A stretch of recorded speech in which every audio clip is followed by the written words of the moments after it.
Greetings, future fossils, and welcome to another episode of the show that explores our place in time. Certainly identifying our address in the landscape of all possible moments.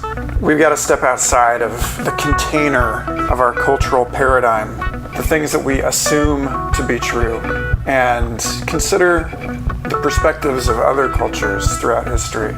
I find it fascinating personally that every high culture throughout history in one form or another worshipped the stars, the movements of celestial bodies, that their temple complexes and daily rituals were organized as a microcosm of the night sky, of the transcendental mystery.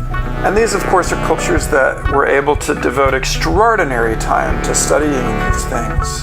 Thousands of years of dedicated scholarship. So it's probably unwise to throw that effort out with our modern rejection of the ancient world's naivete. And lo, a comprehensive survey of history shows us that, after all, there are uncanny correlations between the placement and relationships of the planets to the events of our mundane lives. Or so goes the argument of world-renowned historian Richard Tarnas in his book, Cosmos and Psyche. I've been following the work of his daughter Becca Tarnas in this field now for a few years, and was delighted that I got to meet her and speak with her for the show at the MAPS Conference in California in April. There's no denying that we live in revolutionary times, and it was a treat to sit down with Becca and discuss the archetypal perspective on our extraordinary age and what her discipline of archetypal cosmological study suggests is the work cut out for us over the next few years. I'm super glad that we finally have a scholarly astrologer on the show. It's an untouched area so far in our explorations of time and temporality. But before we get started, I want to thank a couple new subscribers to my Patreon page, Dan Gooden and John Lentz. I really appreciate you two, as well as everyone else who is contributing a small monthly amount and helping me keep this show afloat, as well as participating in a totally exciting emergent form of 21st century distributed patronage. If you like what I'm doing with this show, then go to patreon.com/Michael Garfield and check out the rest of my stuff. I'm writing a collection of essays called How to Live in the Future, as well as publishing a great deal of music like what you're hearing right now. And that stuff, as well as a bunch of other cool little treats, is available for free to subscribers. Quite a bit of the stuff on that site is free to everyone, actually, so have at it. Also, big thanks to everyone who's subscribed to and reviewed the show on iTunes. So far, the reach of this show has been entirely organic, thanks to you guys sharing episodes with your friends and helping me improve our standing in the algorithms that determine which unmet friends see this show. So, thank you so much. The future telepathic hive mind in which each of us are linked thanks you for contributing to its integrity. So, okay, that's enough of that. Enjoy this episode with archetypal astrologer Becca Tarnas.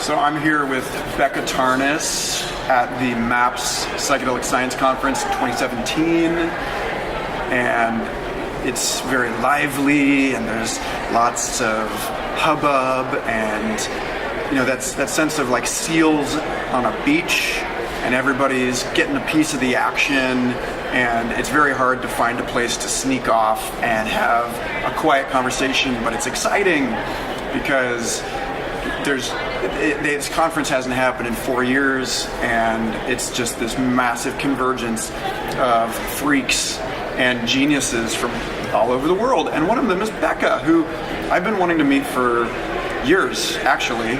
Becca is a doctoral candidate at the California Institute of Integral Studies.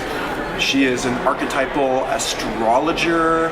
She is the editor of the Archai Journal of Astrology. Very interesting person and totally perfect for Future Fossils podcast because of her deep and multidimensional understanding of time and cosmos. So welcome on the show, Becca. Thank you so much. I'm really honored by that introduction. And it feels so exciting to be here at this conference and to see the huge number of people that have gathered it feels like we're at kind of an edge of a moment in history. So I'm so grateful to be participating. So as far as that goes, being at the edge of a moment, I mean, you really have a unique perspective on this as an astrologer, but as an academic astrologer. I mean, I want to make it clear to people that, not to define you in relationship to your father's work, but your father, the historian Richard Tarnas, wrote a very compelling and well-articulated argument, the book Cosmos and Psyche, that says we're at the cusp of a paradigm shift in our understanding of the nexus or location of meaning, that it's not merely generated within the human skull, and that it's in some sense fundamental to or diffused throughout the entire cosmos, that mind and matter are perfectly correlated internal and external dimensions of each other, or perspectives on something transcendentally currently unlanguageable.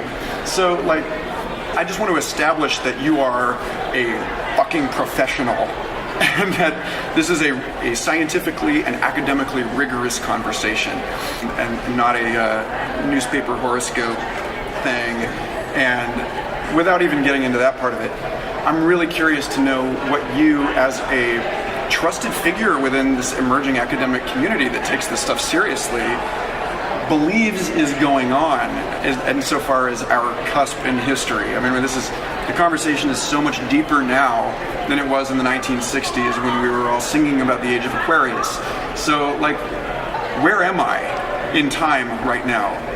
Well, it's interesting you bring up the parallel between now and the 1960s, because in the 1960s there was a conjunction of the two planets, Uranus and Pluto.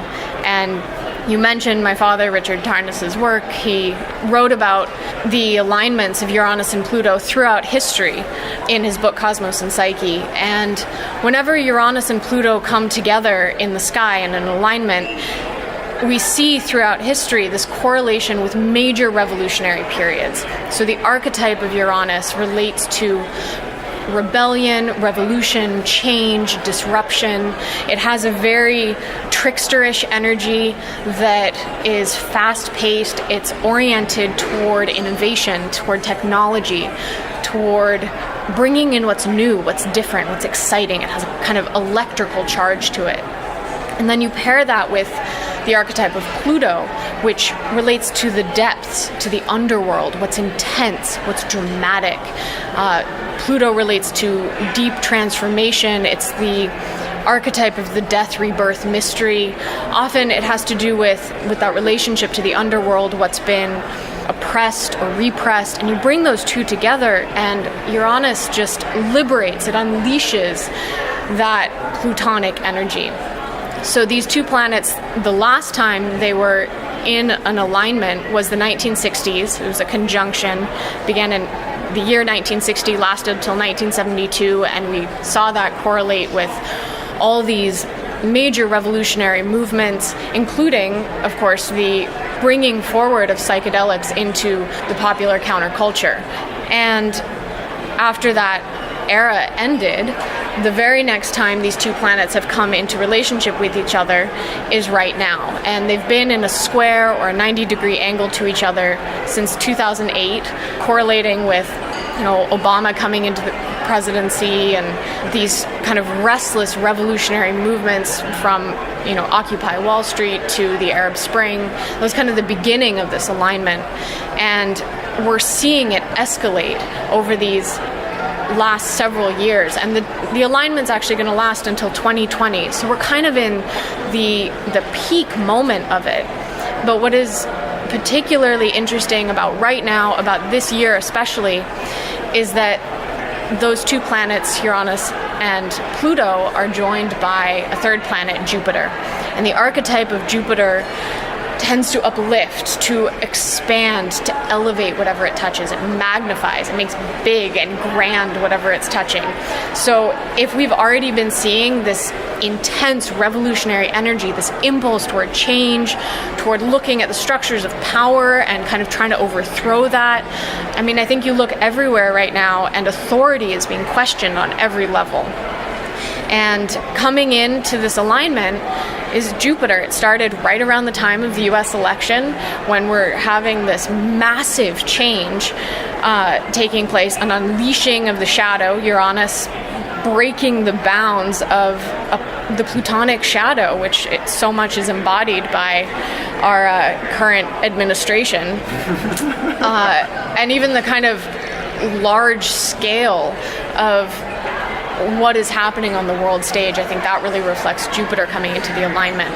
And just to draw a comparison of when those three planets were in the sky together previously, we can look at the end of the 1960s. There was a triple conjunction of the same planets, Jupiter, Uranus, and Pluto. 1968, 1969 correlates with the moon landing, it correlates with Woodstock, just this huge energy, potent energy toward change. And just in the same way that in the 60s there was the psychedelic movement, it's almost like that's gone underground to a certain degree, and then it re-emerged under the next alignment of Uranus and Pluto that's been happening now for the last 9 years, really. Jupiter comes in the last few months. It's about a year and a half transit, and it just magnifies things. I mean, one way that I'm seeing that come through at this conference is that there have been, so there's the conference in 2010 and the conference in 2013, both under the Uranus-Pluto. As soon as Jupiter comes in there to make things bigger, the conference is double in size? Yeah. It's reaching so much further, the horizons are broadening, and it brings this feeling of hope, like uplifting, celebratory hope, and that all relates to the archetype of Jupiter as well. And it's on behalf of change, it's on behalf of the potential that so many people see in psychedelic medicine and sacred medicine to be able to affect real change, the real change that we're looking for and that the world so desperately needs. Eloquent.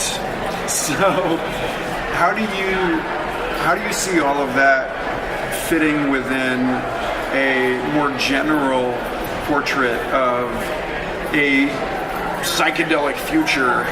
You know, it seems to me like we were talking about this. We did a live podcast taping on the Symposia stage this morning, and one of the questions I posed the panelists was if the internet is sort of a symptom of this increasing functional connectivity between human beings, in the same way that we see this increasing functional connectivity between brain regions and the influence of psychedelics, then you can argue that we're living in an inherently psychedelic age, and that there are these consequences that if you can use that as a metaphorical template and look into our future and say, yeah, you know, there's a lot of these things that the transpersonal revelations, the anxieties of moving from one state of consciousness into another state of consciousness, this question of telepathy, and you know, all these other components seem like they're becoming sort of mundane realities in the world at large now. So, like, what do you know, when all of this is said and done, you know, what do you think 2020 is feeding us? I mean, I'm not, you know, not specific events, but like, what is the texture of this world that we're moving into? Or what does it seem that your study of archetypal astrology discloses in that regard? Well, I think one of the things that's so important around working with psychedelics is that it doesn't shy away from the shadow. It's really about facing that potential toward the really challenging things. And it's not just about kind of going into an altered state of consciousness and having a great time. I mean, that sense of bliss, that sense of opening can be there. But the reason it's a medicine, I think, is because it really allows us to go into our wounds, into the pain that we carry, that heaviness, and also the things that we're blind to about ourselves, or the things that are really difficult to look at in the society, whether it's racism or sexism, misogyny, whether it's the ecological crisis, and being able to really face that shadow that is kind of an inherent part of our society at this time. And people are waking up to that. That's another expression of the Uranus-Pluto, the wider awakening, that's the archetype of Uranus, awakening to the Plutonic shadow, to what's corrupt, to what is kind of festering below the surface. And it's about bringing it forward and then working on finding ways to kind of realistically integrate that and move toward healing. Looking toward the end of this decade, looking toward 2020, it's interesting to note that this current Uranus-Pluto square, this revolutionary period, is going to actually end in a conjunction of two planets, Saturn and Pluto. So we've already talked a bit about that archetype of Pluto, the depths, the underworld, the taboo, the chthonic. Saturn is a very different archetype than Uranus and Jupiter, which bring that kind of upward, change-oriented, uplifting feeling. Saturn contains, Saturn brings structure, Saturn narrows, Saturn judges. Saturn's the principle of limitation, of the past, tradition, history. And when you bring Saturn and Pluto together, it tends to correlate with intense time periods. It's a shorter transit. It lasts around 3-4 years. The kind of peak of the transit lasts about 2 years. And if we look back through history, at times that Saturn and Pluto have come together, they have come together during really difficult times. If we just look through the 20th century, Saturn and Pluto were in alignment when World War I happened, when World War II happened, when 9/11 happened, the beginning of this century. Those are not easy periods. So we are entering into, at the end of this decade, one of those periods where things constrict. And I think it's going to be without making any kind of specific prediction, that's not really the realm of astrology that I work in. Unprofessional. It's an archetypal prediction. Mm-hmm. So we can get a sense of what the archetypal qualities will be of the time. But what the concrete events will be depend on how we prepare ourselves.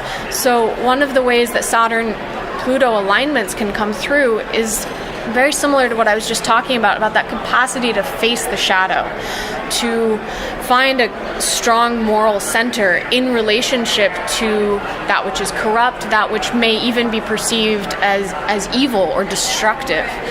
And I think going forward over the next few years, developing the bonds of community, of relationship, of friendship that can face that kind of heavy storm at a collective level, I think that's really what's going to help see us through this perhaps rite of passage as humanity. It makes me think of something that Carl Jung said. Carl Jung was born with a Saturn-Pluto alignment in his chart, and near the end of his life he was asked whether we would see a nuclear war, or whether there would be a third world war, that kind of question. And he said, to the extent to which individuals can hold the tension of opposites within themselves, as opposed to othering, as opposed to saying, I'm the good person, and those people out there, those are the evil people, the more we can hold that tension within ourselves, the less likely that kind of conflict will play out on the world stage, and rather that kind of conflict can play out within oneself and then be resolved, that something new can be born from holding that tension. And I think that's something that working with psychedelics can really allow someone to do. You can recognize that tension of opposites within yourself, between the sense of kind of identity of who you are and the deep shadow within you, and find some way of reconciling those. That's really powerful. Gosh, I'm ordinarily not just like flattering guests, but lately I've been in this place where I just got back from spending a month in Australia, and to see a country still on its economic up and up, even if it's coming at the cost of this exploitation of natural resources, just like everywhere else. But to see this place where the minimum wage national average is almost twice what it is in the States, and everywhere I went, people had a place to put up guests that were traveling through, and there's so much wildlife everywhere, and I got back to this country and I was like, what am I doing here? There really is a sense, and I've been feeling it for years, of like the gathering clouds of some massive storm, and this sense of how do I hold to my center in this case? How do I not act from a place of fear? But, just as you would if you were free swimming with, a white shark, for example, which people do. And they say, look, all you got to do is have the right relationship to your fear and to your respect for this, the power of these forces that are beyond yourself. So I guess, how is it that you align with this stuff personally, psychologically, emotionally? You're just constantly submerged in the study and the contemplation of these vast cosmic forces that are, if not causing, right? Because that's not the archetypal thing. It's this correlated. It's the minute hand and the hour hand and the second hand. They all move together, and it's everything breathes together, as right. Plotinus said. Perfect. So this, how is it that you handle holding yourself open to this contemplation of this vast cosmic shit all the time, and like, how do you anchor it in your life in a way that doesn't just make you despair the sort of insignificance of the human scale of events, or concerned for the sort of brooding and impending quality of the nature of your life and mine and everyone. It just seems like the next 30 years are just going to be a total shit show, or like 15 or so. In a weird way, as an aside, it's strange to me to note the similarity between what's coming out of an archetypal study here and what we're seeing with the fourth turning stuff, this book that was so influential to Steve Bannon, and he was saying, I fully accept and recognize that I am the agent of this revolutionary upset, this order. And so many of the people that are profoundly influential in our society right now are acting as if they're acting under the assumption that this country, in particular, in this world in general, are going to be embroiled in this very, very confusing and total reorganization over the next, until like 2030 or so. And so, like, how do you, like, this is kind of a second question, but like, how do you sit with knowing that like the majority of your adult life, your thriving years, is going to be living through all of this chaos and transformation? That's quite a question to try and answer. I oscillate between a lot of feelings. I think having the archetypal perspective helps me to zoom out and see this as part of a larger narrative, and to feel myself participating in something that's so much bigger than me. So that helps. I definitely feel fear, as any mortal person would during this time. I also feel the excitement, that kind of wave of excitement of this very powerful revolutionary moment, recognizing that change really is necessary in this time. We are seeing so many systems collapsing, and they're systems that are exploitative of the earth and of other species and of so many members of our own species. It's just shocking how human beings treat each other in many ways. And it sounds like we've got a protest going on right behind us, actually. Yeah, it really does. It's Earth Day, folks, April 22nd, and it's also Science Day. There's a bunch of science protests. I got a lot of friends in town that are out in the streets marching for respect of facts, which is a very surreal condition to be in. But go ahead, continue. It's a totally appropriate soundtrack. Absolutely, yeah. It's amazing having this kind of echo behind us as we're talking about the change-oriented moment of our time. So I think another way that I kind of grapple with the current moment and just sit with the amount of tension that's coming forward from so many different factions of our country and of our world is feeling like there's probably some part of me, maybe some part of my soul that wanted to be born in this time and to just try and participate as fully as possible, because it is a remarkable time to be alive, even as it is a scary time to be alive. And I think kind of moving between those feelings of fear, moving between those feelings of grief, and trying to metabolize the great sense of loss of so many things that are beautiful from the past or of the natural world that are just slipping away forever. And at the same time, trying to hold some sense of deep hope for the future that maybe I'll see at some point in my lifetime or in my children's lifetime. I don't know. I think being okay with the mystery has to be a part of it.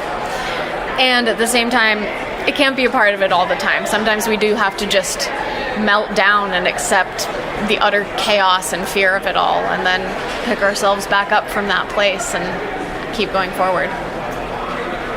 Well, right on. Yeah, that's generally speaking good advice. Or at least it seems like good advice as a child of the same era that you're a child of. You know, this whole show, I told you a little bit, this whole show is about getting people to reflect on how the future will remember us. And in that sense, you know, I can't help but think that it's an archaeological project to the extent that we dig up these ancient cities, and every little scrap of everything that we find is so valuable. You know, it teaches us so much, and it raises so many questions. And I feel like right now, even though it seems to us like we're living through this explosion of information, and we're producing so much recorded data of stuff, and it's only the beginning of that. You know, Kevin Kelly's like, we're at the very beginning of the internet. And so I kind of, you know, this whole thing is premised on every little bit of data exhaust that we have, all this junk that we just think it's like too much for us, is going to be not enough for the historians of the future that are wondering what it was like to be alive in a time, in a moment, when we were not constantly recording everything down to the atomic level or whatever. You know, that's been the premise of some of my favorite works of science fiction, that, like Glass House by Charles Stross, you know, that they create an archaeological reconstruction of the early 21st century, like from like YouTube videos and stuff, and they try to get people to live in it, and they apply a game theory to get these transhumans to stay in one body for 2 years and get married and have kids and go to church and a job, and it's this massive mind fuck because it's the reverse of future shock. It's past shock. They can't handle being limited in that way. And at any rate, I just think in your case, as it relates to your work, I mean, you personally are, I believe, on the flagship of a profound change in the way that we understand our relationship to the universe. I mean, this is as significant a moment in some respects as the 17th and 18th century emergence of the modern scientific method, or even earlier, arguably the evolution of language among human beings. That was a singularity from which we could never return. So, how do you, I would just be curious, you've got a more of a general introductory kind of a wrap about how you understand your work fitting into that larger historical narrative. And I'm curious to know what you see taking shape here in that space. It's very interesting working in the field of archetypal astrology and the larger discipline of archetypal cosmology, which kind of encompasses the philosophical, metaphysical, historical perspective that really provides a worldview and a framework for the actual practice of archetypal astrology.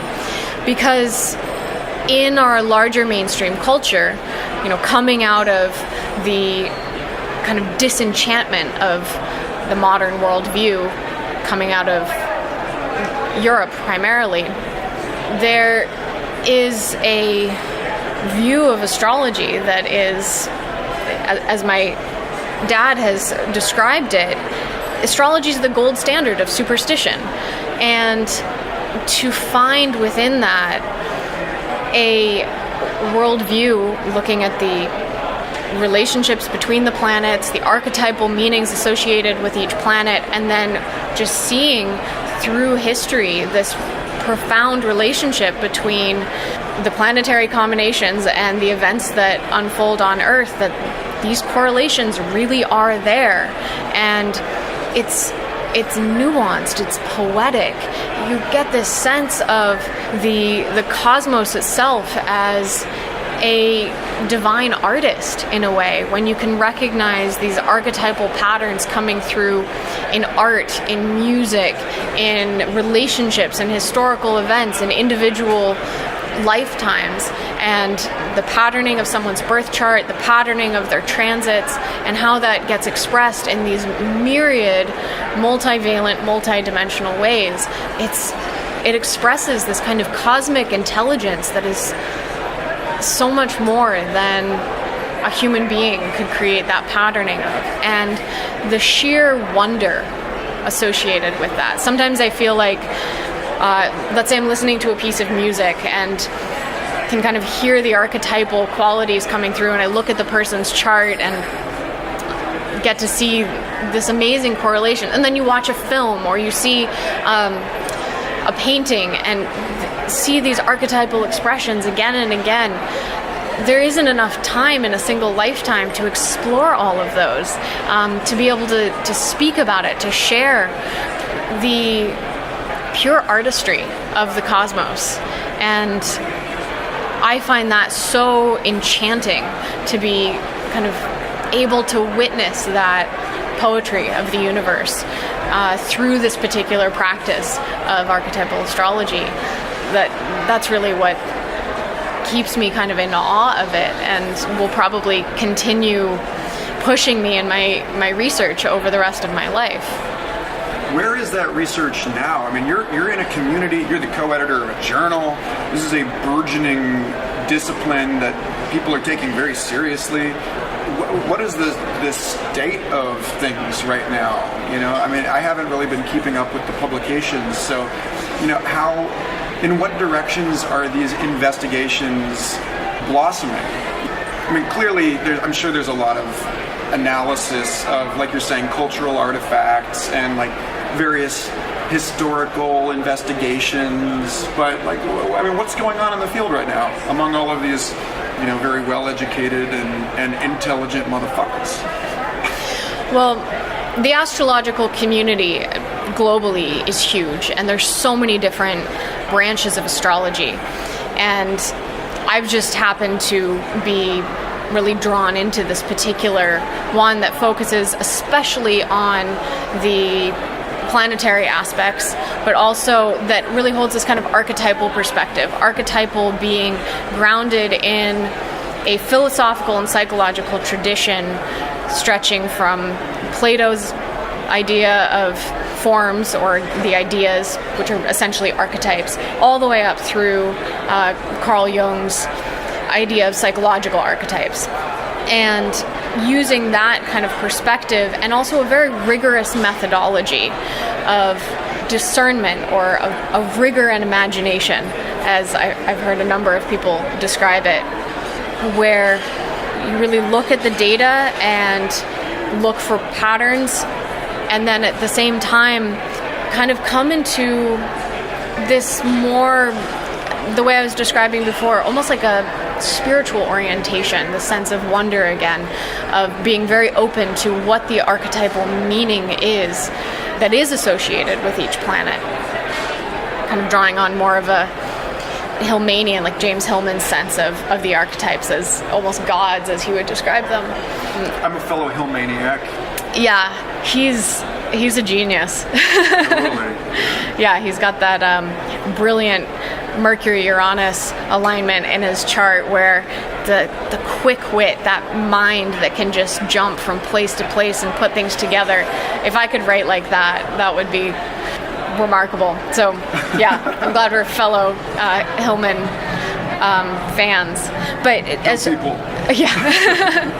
But as far as where I can really just speak to where the research is in archetypal cosmology, there's, of course, the text that we've been talking about, Cosmos and Psyche, written by Richard Tarnas, that kind of set different fundamentals in the field. The journal that I co-edit with Grant Maxwell was actually started in 2007 by Kieran LaGrace, Rod O'Neill, and Bill Street, among others. Came out of a group called the Archetypal Research Collective.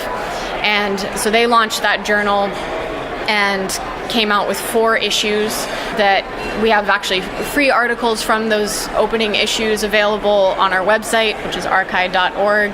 You can also get the full journals online. ARCHAI. Yeah. Okay. And then last year, Grant Maxwell and I published what was our first issue of the journal, issue 5, and it was called Saturn and the Theoretical Foundations of an Emerging Discipline. So we actually republished an essay by James Hillman on Senex consciousness, which is just a remarkable piece that he wrote quite a number of years ago, and it's really just focused on the Senex archetype, the Saturn archetype.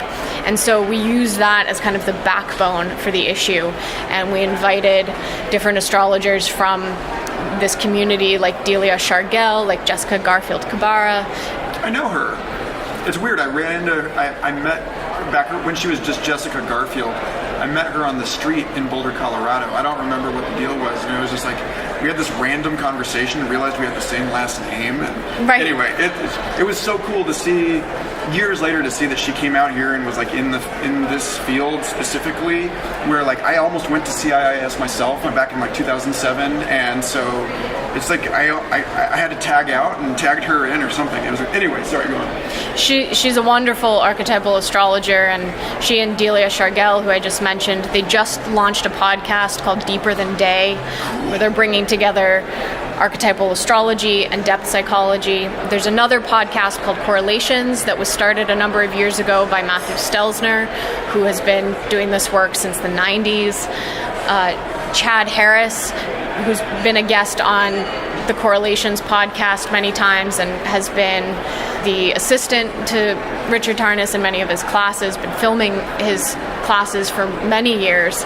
He has an amazing YouTube channel called Archetypal View and is posting many, many videos. I have a few videos up there. A lot of us have videos on his channel.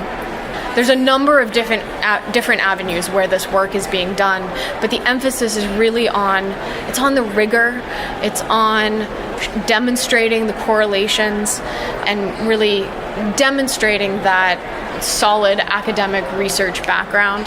Kieran LaGrace, who was the founding editor of the Archai journal, has done a lot of work. He teaches as well. He teaches down at Pacifica Graduate Institute.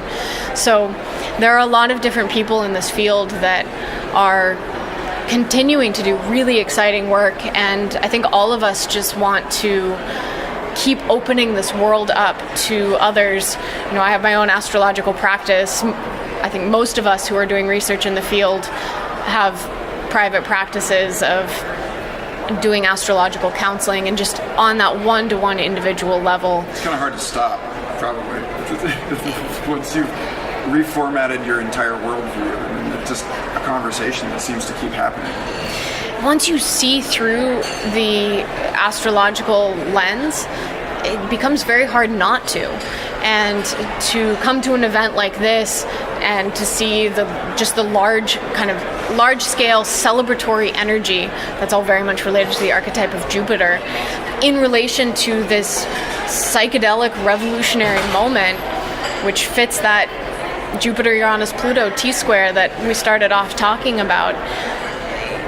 It's just this lens that you can't help but recognize when you're looking at art, when you're looking at film, when you're talking to people, when you're having a bad day, and you realize, oh, well, I have these transits, I can at least work with them in this way and maybe move it toward a more life-enhancing or noble expression.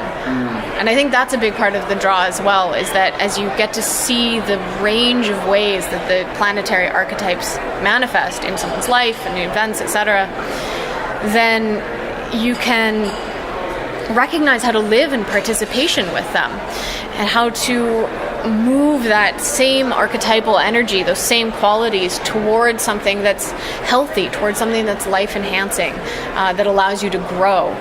And again, I think it allows you to kind of do the same integrative work that working with psychedelics does as well.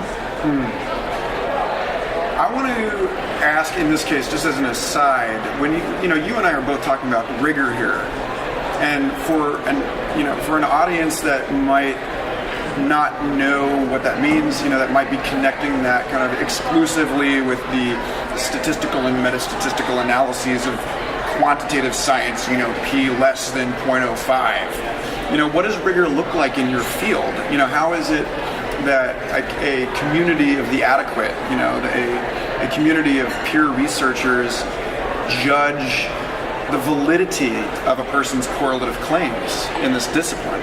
That's a really great question, because astrology doesn't necessarily, this particular view on it, hold up to certain forms of statistical analysis. Or if it does, I think it would have to be tremendously nuanced in how the statistical model is developed. And in a way, that actually brings up a question around how we even approach this data, how we approach this perspective, with a sense of openness that maybe the cosmos is full of meaning.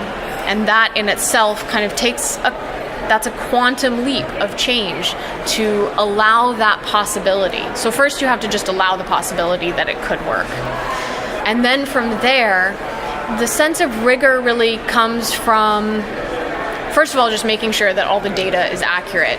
So if you're looking at someone's birth chart, you want to make sure that you have all the correct data of when they were born, down to the time if possible. And if it's not down to the time, then you don't make correlations based on something you would need to know the time for, such as the exact position of the moon, or what's rising, or what would be at the midheaven. So first of all, just making sure your data is accurate, same with transits. And then approaching it in a way that both allows you to be open to the multivalent expressions of the different planetary combinations, and then also looking for consistent patterns. Does someone who is born with a particular alignment, do they tend toward certain behaviors, certain expressions of that alignment, and keeping track of that in a really kind of careful and consistent way. At a personal level, with doing that kind of rigorous analysis, a lot of people, when they're first getting into astrology, they will track their transits and journal about everything that's happening that they see as relating to those transits. And just as you do that over time, then you start to really recognize, oh, this correlation, I'm seeing a consistent pattern here. This correlation, oh, maybe I was misattributing that, because you see it come up again and you realize it's part of something else. I think it really does come down to being open, to being questioning, and also to not assuming. More than that kind of quantitative statistical perspective, because it's an art and a science together.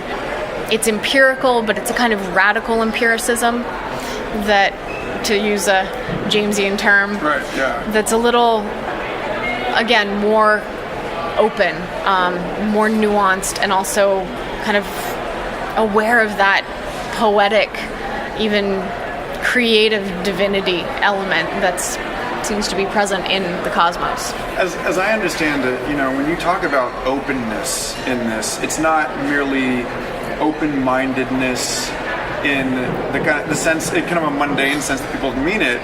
It is open in the sense of a true approach to the scientific, the provisional nature of scientific knowledge. And it seems like, as someone who spent a lot of time kind of armchair studying the philosophy of science and the evolution of our methods of inquiry, the scientism that has so riddled modern conversation that most people, it seems, even among the practicing scientific community, regard science from what is actually a pre-modern point of view, where the authority is externally derived from a class of essentially priests, people who are capable of reading the occult texts, and that we never entirely grew out of that because each of us has to grow through what James Fowler called the stages of faith on our own. We all have to develop and mature into this more nuanced sense of paradox and tolerance for ambiguity, and that is the place where a truly rigorous approach to investigation of the world joins what we traditionally call science and what we traditionally call spirituality. Like, you're sitting there right at the crossroads of those two things that aren't really two things, that have been, and will continue to be for many people, two things as a consequence of their need to clamp down on one end of a dilemma. That in some sense, when we talk about this protracted, like we were talking about earlier, what's going on right now in the hour and the minute hand of our lives, we seem to be confronted with this challenge it's an initiatory ordeal on a planetary scale, where we're forced to keep our hand in the fire, the Bene Gesserit pain test. Stay with it and remain in this state of ambiguity and chaotic emergence for as long as you can. And that's what Alvin and Marie Toffler called future shock, that people retreat from this and into these simpler ways of understanding. And it's I don't know, how do you imagine a world in which this revolutionary shift in our fundamental notions of what it is to know something at all, when that becomes the new normal, where are we going to be? What are we going to look like? How is academic research and just everyday life going to be practiced and understood? You must think about this stuff. Well, one day, when everyone agrees with that this is true. On the one hand, there's obviously this strong hope that doing this work will kind of open out larger and larger, and more people will be able to engage with an astrological practice, with a cosmological practice, some way of connecting with something larger than simply the human sphere. And the word you just used of how do you imagine that future, I think perhaps that may be the key. And my dissertation research is actually really focused on the imagination, imaginal ways of knowing, and that in so many fields seems like a key of acknowledging that we are imagining beings, that the imagination is something that suffuses the mental abstract realm, the physical realm. The imagination is basically the way of knowing of the soul, and it has this kind of connective capacity. When we look at, say, the history of science, and I do often wish that many people who work within the sciences, I definitely don't want to generalize, but that there was more of an acknowledgement of what that history has been, because science has been evolving in really fascinating... Sorry about that. My goodness. There's a guy just knocked over a sign here that says, "Don't use these bathrooms." Well, that was dramatic. A dramatic way for... Yes. Well, it's that was almost the old nut that science proceeds one funeral at a time. Right. Get knocked in the head with a stanchion. Anyway. Well, I just kind of want to emphasize this piece around imagination, and even the role that imagination has played throughout the history of science, that we wouldn't be able to make these kind of sudden paradigm shifts or leaps into understanding go back to Copernicus, that the sun is at the center of our solar system, that going to Kepler, the planetary orbits were not circles as was thought for so long, but rather they're ellipses, to the emergence of Darwin's evolutionary theory, and so on and so forth. Just the amount of evolution that has taken place within scientific paradigms has been aided so much by that capacity of imagination, to imagine the world looking differently. And then that kind of provides the scientific leap into the new worldview. So whatever realm one is working in, whether it's the sciences, whether it's history, whether it's the arts, whether it's psychology, I think the role that imagination plays in recognizing that that's one of our human, and I would probably argue more than human capacities. I think the imagination is a cosmic capacity in some way that allows us to recognize the deeper, meaningful patterns of our world. Damn. I like it.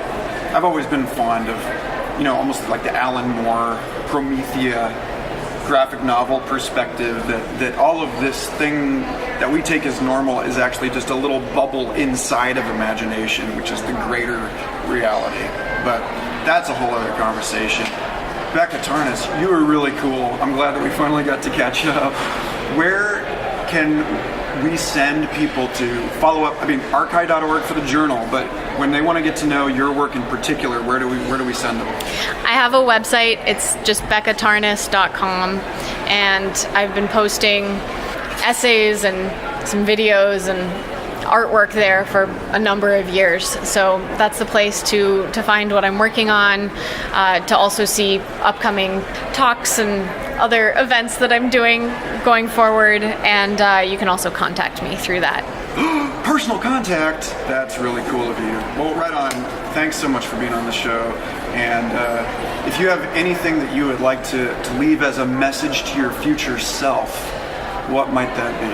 A message to my future self. I like that. What's actually coming to mind is this line from a Rilke poem, it's from his Book of Hours, and it's just keep going. No feeling is final. And I think I would want to say that both to myself and to others as we're going forward in these next several years. And while the horizon does look dark, we do have this capacity to experience everything and come out the other side. Awesome. Thanks so much for being on the show. Thanks so much for listening. I hope you enjoyed that conversation as much as I did. Future Fossils is part of the MindPod Network, an amazing collection of podcasts along with Third Eye Drops, Synchronicity Podcast, It's All Happening, The Astral Hustle. Be sure to go to mindpodnetwork.com and check it out. And if you'd like to support this show, patreon.com/Michael Garfield. Thanks again. Until next week.